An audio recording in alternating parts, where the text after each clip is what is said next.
오늘 함께 나눌 하나님의 말씀의 제목은요, 하나님 부리시는 악령입니다. 하나님 부리시는 악령. 이 말씀의 제목은 제가 정한 것이 아니라 성경에 있는 말씀 그대로를 우리가 한번 따온 것인데요. 사무엘상 16장 14절 말씀 보겠습니다. 사무엘상 16장 14절에서 16절까지의 말씀입니다. 사무엘상 16장 14절 말씀부터 제가 받들어 읽겠습니다. 여호와의 영이 사울에게서 떠나고 여호와께서 부리시는 악령이 그를 번뇌하게 한지라.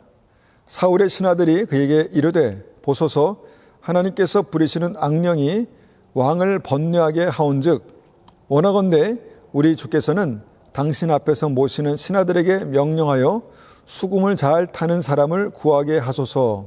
하나님께서 부리시는 악령이 왕에게 이를 때에 그가 손으로 타면 왕이 나으시리이다 하는지라. 사울이 처음에는 참 겸손했습니다. 그래서 하나님께서 그를 택하셔서 기름 부으셨죠. 그런데 사울이 교만해졌습니다. 교만해져서 하나님의 명령을 가볍게 여기고 무시하고 불순종했습니다. 그러니까 하나님의 명령을 가볍게 여기고 무시하고 불순종할 때 사울에게 나타난 이 일이 바로 오늘 읽은 본문의 말씀입니다. 무슨 일이 일어납니까? 첫 번째, 여호와의 영이 사울을 떠납니다. 여호와의 영, 성령께서 사울을 떠났다는 거죠. 자, 이게 가능한 일일까요? 성경에 나온 그대로입니다. 하나님께서 하나님의 성령을 사울에게 부어주셨는데 그와 함께 있던 하나님의 성령께서 그가 계속해서 불순종하고 범죄하고 하나님의 명령을 가볍게 여기고 이게 반복되면서 떠났다라는 것이죠. 여호와의 영이 떠났다, 그렇게 말씀하는 것입니다. 이것에 대해서 우리가 데살로니가전서 5장 19절 말씀을 생각해 봅니다. 데살로니가 5장 19절 말씀 보면 성령을 소멸치 말라라고 그렇게 말씀합니다. 성령을 소멸치 말며, 무슨 말입니까? 성령을 소유했다가 소멸할 수 있는데 그렇게 하지 말라라고 그렇게 말씀하는 것입니다. 그럴 수 있으니까 그렇게 하지 말라는 말씀이겠죠. 여러분, 이런 일들이요, 한때 믿음을 가졌던 사람들에게도 있을 수 있다라고 그렇게 우리가 생각하는 것이 옳습니다. 왜냐하면 정말 이것이 성경에 그렇게 기록되어 있기 때문입니다. 참 두려운 일이죠. 그래서 우리가 성경의 말씀을 정말 두렵고 떨림으로 구원을 이루라 말씀하신 이 말씀들을 우리가 기억해야 하는 것입니다. 두렵고 떨림으로 무엇을 두려워합니까? 성령의 정말 임재가 우리의 삶 속에 항상 있어야 되는데, 성령께서 우리의 삶 가운데 항상 계셔야 되는데 그렇지 않은 것이 두려운 것이죠. 자, 성령님을 소중히 여기고 성령님을 사랑하고 존중하고 의지하는 그런 믿음이 필요한 것입니다. 그런데 사울이 그렇게 하지 못했습니다. 계속해서 반복해서 불순종하고 거역하고 하나님의 명령을 무시합니다. 그래서 하나님의 영, 성령께서 사울을 떠나갔다는 것이죠. 자, 성령이 떠나가면 안 되는 절대적인 이유가 무엇입니까? 성령은 우리 안에 그냥 우리를 돕는 분으로 계시는 것이 아니라 그분이 우리의 구원의 보증이 되시기 때문입니다. 구원의 보증으로 성령을 우리에게 주셨습니다. 그런데 성령이 떠나는 것은 무엇입니까? 정말 위험한 것입니다. 우리의 구원이 정말 위험한 상태에 있는 것이죠. 성령님이 구원받는 이들을 생명으로 인도하시고요, 천국으로 인도하십니다. 그분이 우리의 삶 속에 계셔야 우리의 삶은 날마다 생명길로 갈 수 있습니다. 그런데 하나님의 말씀을 거역하고 불순종하는 것이 습관이 된 사울의 삶 속에 성령이 떠났다는 것입니다. 그렇게 하나님의 영이 사울을 떠났다라고 성경은 말씀합니다. 성령이 떠나시니까 사울에게 두 번째 어떤 일이 일어납니까? 악령, 귀신, 마귀의 역사가 그렇게 나타난다는 것입니다. 여러분, 이것은 너무도 당연한 것입니다. 빛이 없으면, 생명이 빛이 없으면 어둠이 몰려오는 것입니다. 생명이 빛이신 성령께서 떠나시니까 마귀가 역사합니다. 그런데 성령께서 이 성경을 보니까 이 악령이 성령이 떠나시고 여호와 영이 떠나시고 악령이 임했다라는 말씀을 이렇게 표현합니다. 어떻게 말씀합니까? 여호와께서 부리시는 악령이 사울을 번뇌케 했다, 그렇게 말합니다. 여호와께서 부리시는 악령이 사울을 괴롭혔다라고 말씀하는 것이죠. 자, 그런데 성경은 왜 여기서 그냥 악령, 사단, 마귀가 사울을 괴롭혔다 이렇게 말씀하지 않으시고 여호와께서 부리시는 악령이라고 그렇게 말씀했을까요? 어떻게 보면 이 말씀을 참 이해하기가 어렵습니다. 여호와께서 악령을 부리시나요? 여호와께서 악령을 부리시나? 악령을 컨트롤하시나? 여러분, 성경대로 한다면 그렇다는 것입니다. 하나님께서 천사만 부리시는 것이 아니라 악령도 컨트롤하고 계신다는 것입니다. 여러분, 이것이 우리에게 좀 생소하지만 굉장히 중요한 부분입니다. 여러분, 이 말씀이 오늘 본문에 3번이나 반복됩니다. 여호와께서 부리시는 악령이 사울에게 들어갔다. 하나님께서 부르시는 악한 영이 사울에게 역사했다. 이렇게 3번이나 반복해서 말씀하신다는 것이죠. 여러분, 3군데뿐만 아닙니다.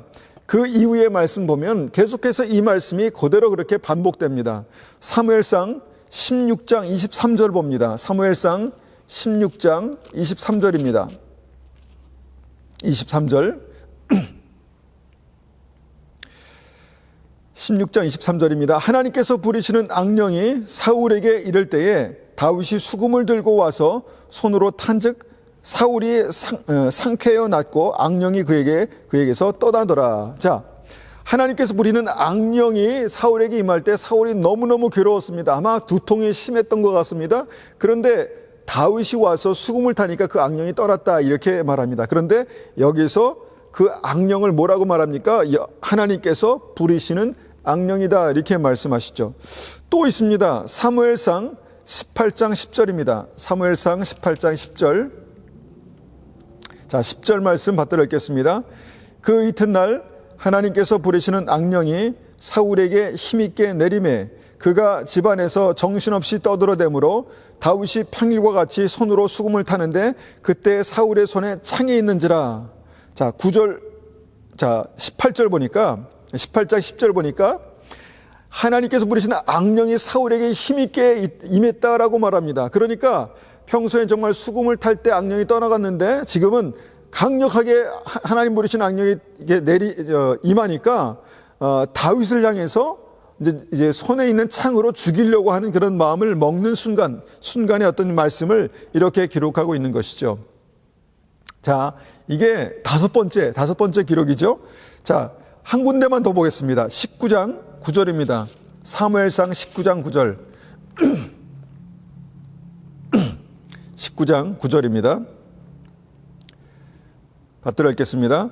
사울이 손에 단창을 가지고 그의 집에 앉았을 때에 여호와께서 부리시는 악령이 사울에게 접하였으므로 다윗이 손으로 수금을 탈 때에 어떻게 했다는 것입니까? 10절. 사울이 단창으로 다윗을 벽에 박으려 하였으나 그는 사울의 앞을 피하고 사울의 창은 벽에 박힌지라 다윗이 그 밤에 도피하매. 자, 여기서도 사무엘상 19장 9절에서도 여호와께서 부리시는 악령이 사울에게 접했다 이렇게 말씀하는 것이죠. 자, 여호와께서 사용하시는 악령, 하나님께서 부리시는 악령이 있다라는 말씀입니다.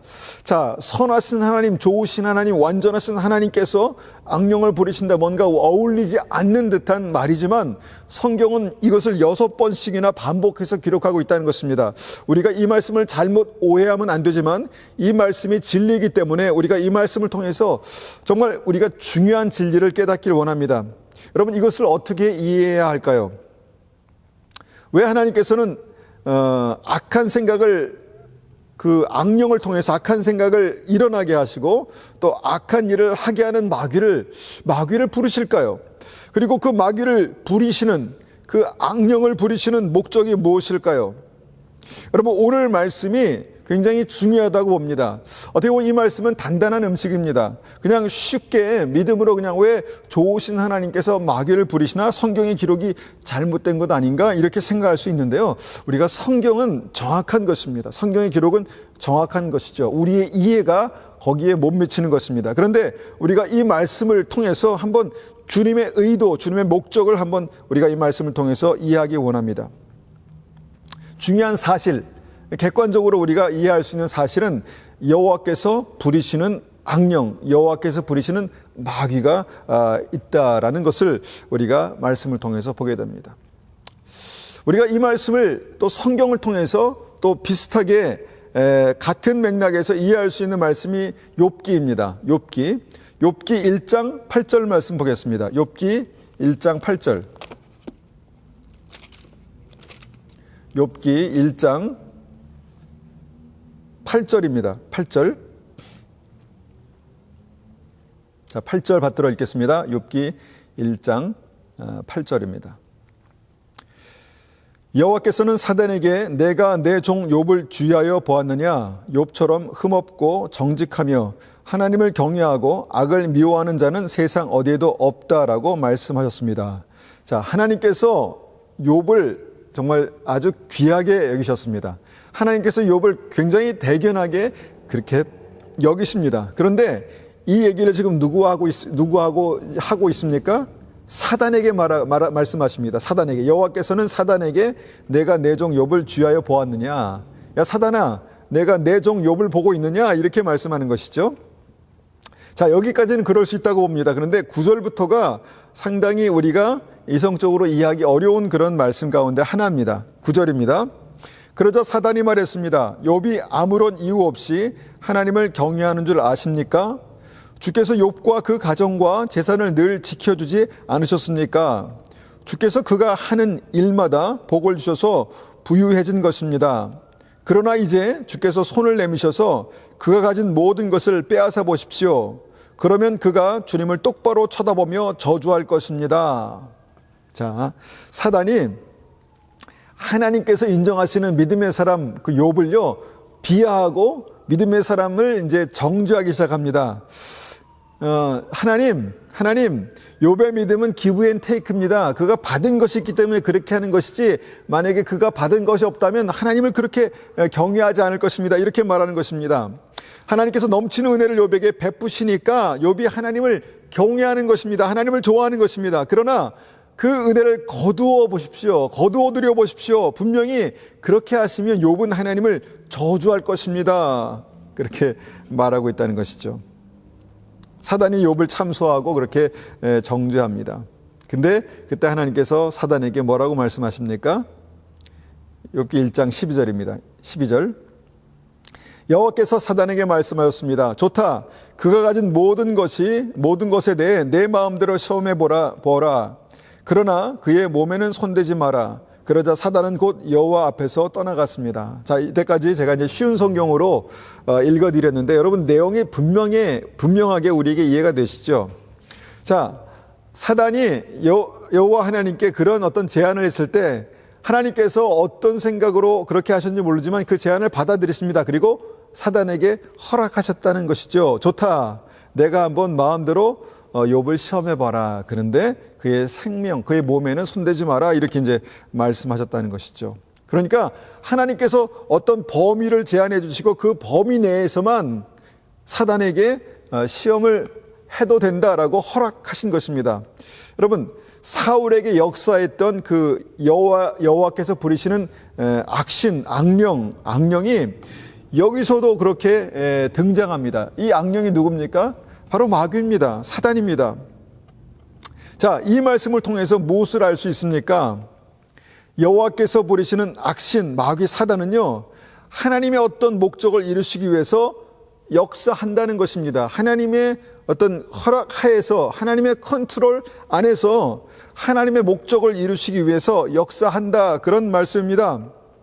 여러분, 마귀는요, 중요한 사실은요, 마귀는 하나님의 완전한 통제 아래서만 역사합니다. 마귀는 하나님의 완전한 통제 가운데서 역사한다는 것입니다. 여러분, 마귀가 아무리 악하다고 해서 제 마음대로 막 역사하는 것이 아닙니다. 하나님의 완전한 통제 가운데서 중요한 것은 하나님의 목적을 이루시기 위해서 그렇게 사용된다는 것입니다. 이것이 오늘 말씀에서 중요한 것입니다. 먼저 사울 왕에게 역사했던 마귀는요, 어떤 하나님의 목적을 드러냈을까요? 어떤 하나님의 목적을 가지고 역사했을까요? 사울의 불순종과 거역으로 사울의 죄와 사망의 어떤 그 숨겨진 것들이 그 사단의 역사를 통해서 확실하게 드러났다는 것입니다. 사울이 처음에 범죄했을 때는요, 그것이 죄인지 몰랐습니다. 그것이 범죄인지 몰랐습니다. 그것이 그렇게 심각한지 몰랐다는 것이죠. 그런데 정말 이 어떤 그 죄로 말미암아서 어떤 사울에게 고통이 임하고 여러 가지 어려움이 임할 때, 이것이 악한 것이구나, 이것이 정말 이 죄의 결과구나라는 것을 확실하게 드러냈다는 것이죠. 여러분, 사람들은 이 사울과도 같이 마치 자기의 잘못을 처음부터 깊이 깨닫는 건 아닙니다. 그런데 우리의 삶에 어려움이 생기고 문제가 생기면 그때 혹시 내가 잘못한 거 아닐까? 내가 죄를 범한 거 아닐까? 이렇게 이제 고민하죠. 여러분, 사울도 불순종하고 자기가 무슨 잘못을 지었는지 그 죄가 얼마나 심각한지 알지 못할 때에 마귀의 역사가 그렇게 나타날 때 정말 믿음을 가졌던, 한때 성령께서 역사하셨던 그 사울의 마음속에 어떤 생각이 들었을까요? 그 죄의 결과가 이것인가라는 생각을 했을 것입니다. 즉 그의 마음 가운데 삶 속에 숨겨진 죄악이 드러났을 것이다 라는 것입니다. 그것이 무엇입니까? 먼저 육체의 고통이었죠. 견딜 수 없는 그런 어떤 이 고통, 두통이었던 것 같습니다. 그렇게 막 두통이 심하니까 신하들에게 그 해결의 방법을 그렇게 신하들이 제안하지 않습니까? 그때 다윗이 그렇게 오지 않았습니까? 또 어떤 것이 있을까요? 견딜 수 없는 불안이었을 것입니다. 불안. 정말 통제하기 어려울 정도의 그 미움, 이런 것들이 그의 삶 가운데 나타났다는 것이죠. 여러분, 이것이 믿음의 결과일까요? 이것이 좋은 어떤 신앙의 결과일까요? 아닙니다. 마귀의 역사, 사단의 역사라는 것입니다. 어떤 그 삶 속에 정말 통제가 되지 않는 어떤 그런 불안과 미움이 그 삶 가운데 임할 때, 이것이 사단의 역사구나, 이것이 사단의 역사구나, 이것이 죄의 어떤 결과구나라는 것을 알 수 있었다라는 것입니다. 여러분, 사울 자신도 잘 수긍할 수 없었던 그 죄의 심각성이 그런 삶의 어떤 열매로 말미암아 그렇게 삶 가운데 드러났다는 것입니다. 하나님께서 그렇게 드러내셨다는 것입니다. 여러분, 하나님의 통제 가운데서 마귀는 한 인생이 영원한 사망에 이르기 전에 그 숨겨진 죄의 결과, 그 죄의 열매들을 그렇게 드러내는 일을 하는 것입니다. 고통을 통해서, 정말 마음의 번민을 통해서, 정말 마음에 정말 성령의 열매와 반대되는 것을 그렇게 일으켜서 그것이 죄의 열매다라는 것을 보여주는 것이죠. 왜 그럴까요? 왜 그렇게 하실까요? 여러분, 하나님의 사람들에게, 정말 이 영혼들에게 회개할 기회를 주시는 것입니다. 사울에게 회개할 기회를 주시는 것입니다. 여러분, 몸이 아프면 어떻습니까? 하나님, 제가 무슨 잘못했습니까? 저를 용서해 주시고 저에게 긍휼을 베풀어 주십시오. 그렇게 기도하지 않겠습니까?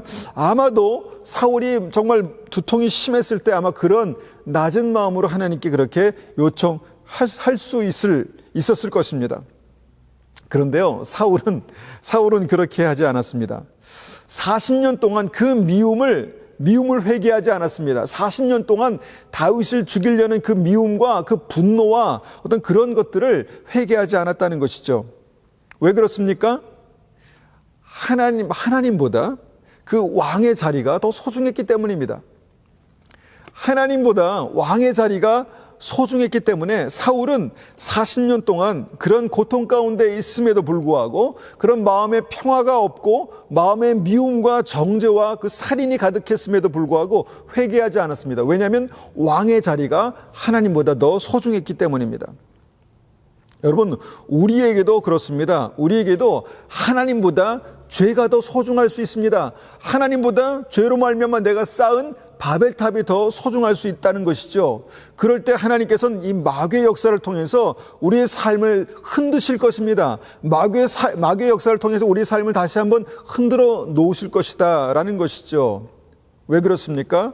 바로 회개할 기회를 주시기 원하셨기 때문입니다.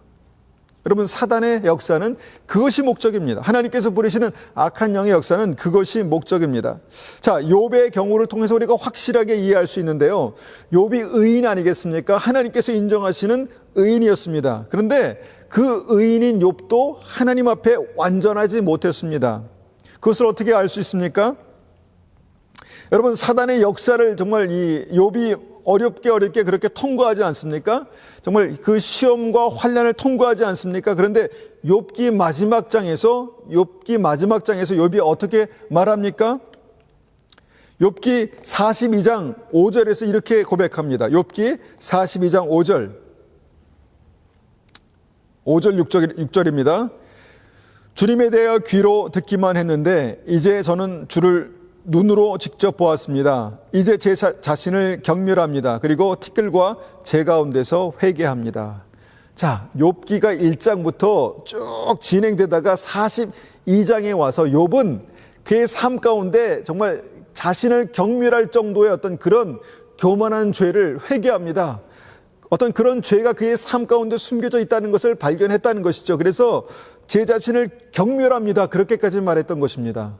제 자신을 경멸합니다. 그리고 티끌과 제 가운데 회개합니다. 회개했다는 것이죠. 의인 욥도 그 심령의 깊은 곳에 회개할 죄가 숨겨져 있었다는 것입니다. 그리고 사단의 역사, 마귀의 역사를 통해서 그것을 발견했다는 것이죠. 무엇입니까? 하나님께서 마귀의 역사를 통해서, 하나님께서 허락하신 마귀의 역사를 통해서 욥에게 숨겨진 그 깊은 죄, 그 교만한 것을 드러내셨다는 것입니다. 여러분, 이것이 하나님의 통제 가운데 욥의 인생에 나타났던 마귀의 역사입니다. 자, 이 마귀의 역사를 통해서 욥이 어떻게 됐습니까? 회개하고 온전한 모습으로, 회개하고 완전한 믿음으로 주님 앞에 그렇게 엎드려졌다는 것입니다. 돌아왔다는 것이죠. 자, 우리가 이 말씀을 통해서 사울과 욥의 경우를 종합해서 우리가 정리해 볼 수 있습니다. 하나님의 부리시는 악신, 이 단어만 보면은 하나님께서 악신을, 마귀를 부리시나 이렇게 생각할 수 있는데, 이 마귀도 하나님의 통제 가운데, 하나님의 컨트롤하시는 그 능력 가운데 있다는 것입니다. 존재한다는 것이죠. 그래서 그 마귀의 어떤 역사, 하나님께서 허락하신 마귀의 어떤 역사를 통해서 사울과 욥에게 무슨 일이 생깁니까? 고난이 생깁니다. 어려움이 생긴다는 것이죠. 여러분, 마귀의 역사를 통해서 고난을 주시는 목적이 무엇입니까? 죄를 드러내시는 것입니다. 그들의 심령 가운데 숨겨져 있었던 그들의 죄의 무게를 완전히 정말 드러내시는 것이죠. 그리고 무엇을 위해서 드러내셨습니까? 회개할 기회를 주시는 것입니다. 바로 회개할 기회를 주시기 위해서 사단의 역사를 통해서 그 고통과 아픔을 통해서 죄를 드러내시는 것이었습니다. 그런데 결과가 어떻게 됐습니까? 욥은 회개해서 진정한 하나님의 사람이 되지만 사울왕은 회개하지 않고 끝까지 정말 고집스럽게 버티면서 지옥 가는 길을 선택하죠. 하나님의 생명, 하나님 주시는 그 생명보다 자신의 왕의 자리가 더 소중했기 때문입니다. 욥은 회개해서 하나님의 사람이 되고 사울은 회개하지 않은 채 끝까지 지옥길로 가는 어떤 그 양 갈래길에서 두 인생은 그렇게 갈라지는 것이죠. 여러분, 하나님께서 통제하시는 이 마귀의 역사 가운데 이런 일들이 일어나는 것을 우리가 아셔야 합니다. 우리가 믿음으로 정말 이 어려운 일들을 통과하는 가운데, 이 마귀의 역사가 분명한데 이 어려운 일을 통과하는 가운데 더욱더 온전한 믿음으로 갈 수도 있고요. 정말 그런 가운데 내 것을 지키기 위해서 끝까지 고집스럽게 사망의 길을 갈 수도 있다라는 것입니다. 왜 이것이 중요합니까? 이것이 마지막 때 구원받는 백성들에게, 우리에게 그런 환난과 어려움으로 그렇게 나타날 수 있기 때문입니다. 여러분, 이것을 우리가 이해할 수 있는 말씀이 있습니다. 그것이 무엇입니까? 마태복음 3장 12절입니다. 마태복음 3장 12절.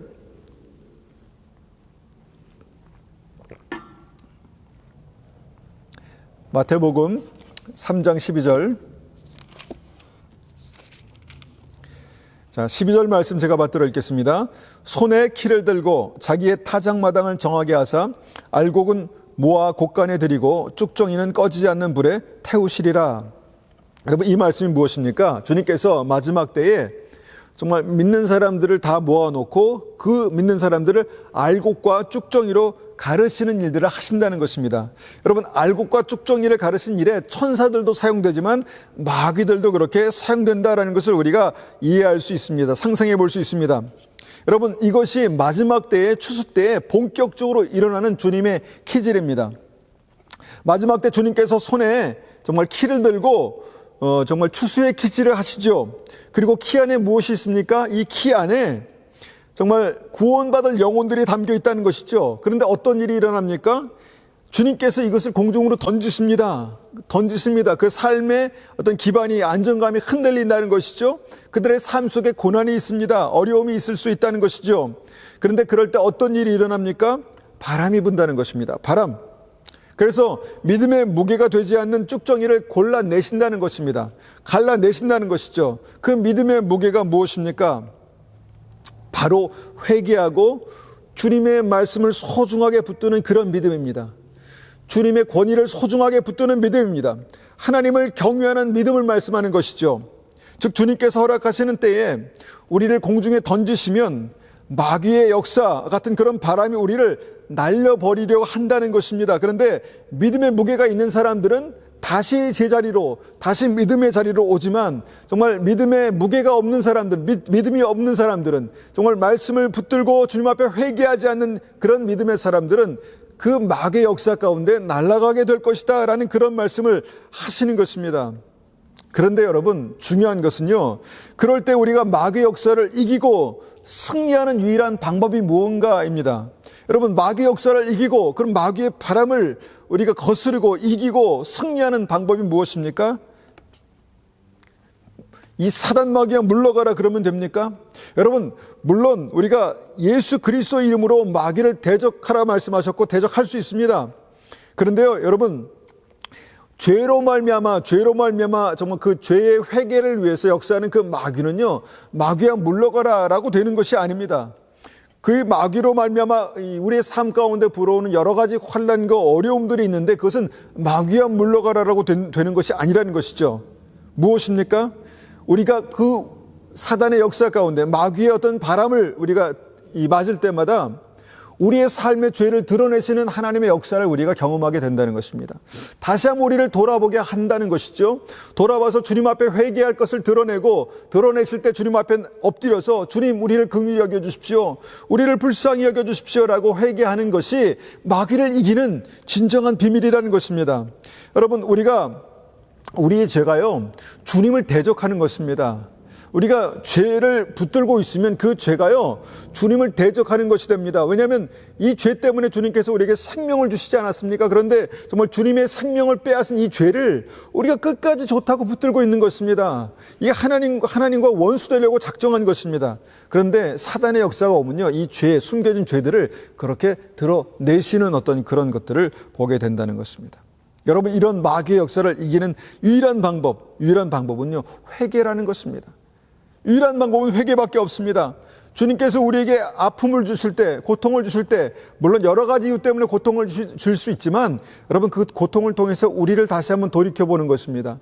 주님, 우리를 겸손하게 해주십시오. 주님, 우리를 정결케 해주십시오. 주님, 우리의 속사람을 주님 드러내셔서 우리가 주님 앞에 날마다 거룩한 신부로 그렇게 변화되게 도와주십시오. 그렇게 기도하며 나아가는 것입니다. 그러면 주님께서 우리를 보여주실 것입니다. 우리의 속사람에 있는 숨겨진 죄들을 보여주실 것입니다. 욥에게 그렇게 하셨듯이 우리 믿음의 사람들에게 그렇게 하실 것입니다.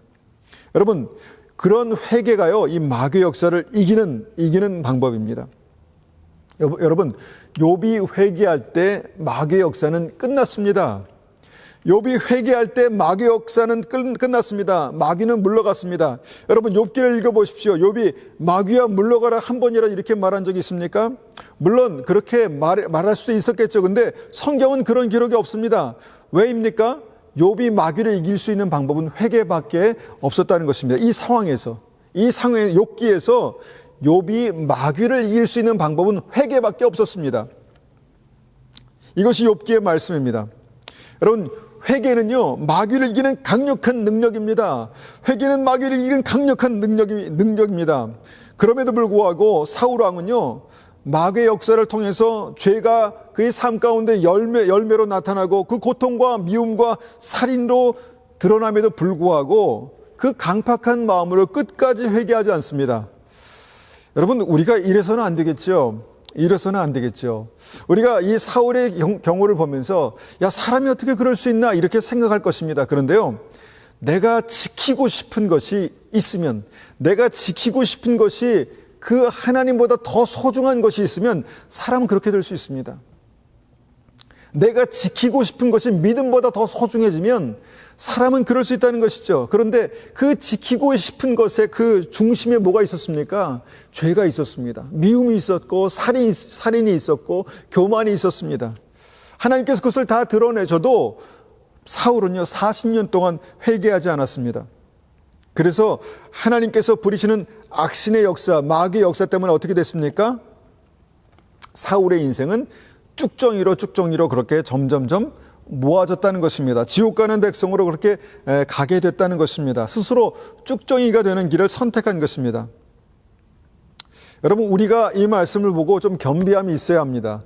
사실 우리가 믿음이 있어도요, 자신의 숨겨진 죄를 깨닫기가 참 어렵습니다.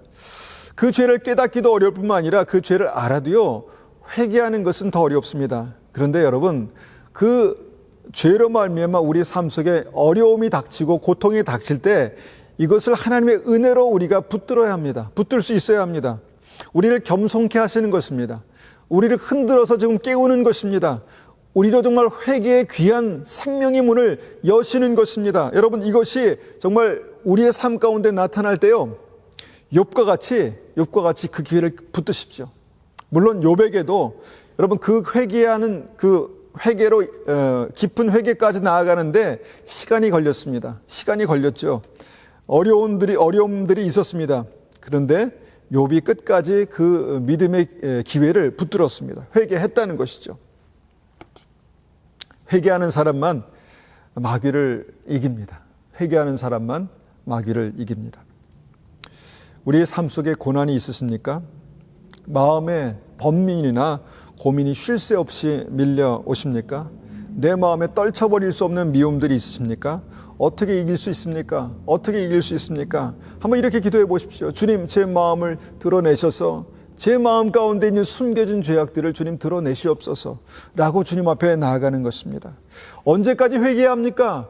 내 마음에 하나님의 평강이 임하기까지 회개하는 것입니다. 내 마음에 다시 한번 그 미움이 다 사라지기까지 회개하는 것입니다. 죽기까지 회개하는 것입니다. 여러분, 회개는요, 주님 앞에 설 그날까지 할 수 있습니다. 그날까지 하는 것이 은혜입니다. 왜냐하면 우리의 예복을요, 날마다 깨끗게 하는 사람들이, 우리의 예복을 날마다 깨끗하게 하는 사람들이 천국문에 들어간다 주님께서 말씀하지 않습니까? 이것이 계시록 말씀이죠. 여러분, 마음의 미움이 사라질 때까지 회개하는 것이 은혜입니다. 날마다 회개하는 것이 은혜입니다. 여러분, 회개는 부끄러운 것이 절대 아닙니다. 거룩한 신부가 되기 위해서 주님께서 주신 은혜를 날마다 입는 것이 회개입니다. 여러분, 우리에게 이 말씀을 통해서 이 믿음의 눈이 열리시기를 소원합니다. 여러분, 사울의 두통의 문제, 그 머리가 아픈 문제는요, 회개의 기회였습니다. 여러분, 사울에게 참을 수 없는 미움과 증오의 어떤 그 생각들은요, 하나님 앞에서 정말 회개의 기회였다는 것이죠. 동방의 의인이라고 말씀하시는, 하나님께서 칭찬하시는 그 믿음의 사람 욥에게도요, 그 하나님의 풍성한 은혜에 가리워진, 숨겨진, 하나님의 풍성한 은혜에 가리워져서 숨겨진 어떤 죄가 있었다는 것입니다. 교만이 있었다는 것이죠. 주님께서 마귀의 역사를 통해서 그것을 다 드러내셨습니다. 드러내셨다는 것입니다. 여러분, 마귀의 역사에는요, 이런 하나님의 놀라운 축복의 역사가 있다는 것을 알아야 합니다. 우리가 모든 마귀의 역사를요, 우리가 다 이렇게만 우리가 이해할 수는 없지만, 마귀의 역사 가운데 주님께서 우리에게 회개에 이르게 하시는 놀라운 축복의 역사가 있다라는 것을 꼭 기억하셔야 합니다. 하나님께서 마귀의 역사로 우리에게 고난을 주시고 우리의 숨겨진 죄를 드러내실 때 여러분, 원망하지 마시고요, 겸손하게 우리 죄를 인정하시고 회개하는 어떤 그런 믿음으로 주님 앞에 나아가시면 여러분, 하나님의 구원의 역사는 우리의 삶 속에 강력하게 역사하실 것입니다. 여러분, 온전한 회개로만 이런 종류의 마귀를 이길 수 있습니다. 여러분, 금식하며 기도할 때 정말 악한 것들을 여러분 물리칠 수 있는데요, 금식하며 기도할 때 무엇을 기도하시겠습니까? 우리의 심령 가운데 깊은 죄를 회개하는 것입니다. 우리가 주님 앞에 설 때 무엇을 정말 준비하며 주님 앞에 서야 되겠습니까? 거룩한 예복을 날마다 깨끗게 하는 그 믿음으로 주님 앞에 그렇게 주님 오실 날들을 준비하는 것입니다. 그래서 우리의 삶 속에 있는 여러 가지 어려움과 고통, 이것이 마귀의 역사라면 이것은 주님께서 주신 은혜의 기회입니다. 회개의 기회입니다. 승리의 기회입니다. 여러분, 그 믿음의 기회를 날마다 붙드시기를 축원합니다. 그 믿음으로 승리하시기를 축원합니다. 그래서 하나님께서 우리의 삶을 정말 주님 날마다 거룩한 신부로 그렇게 만들어 나가시도록 그렇게 기도하시기를 축원합니다.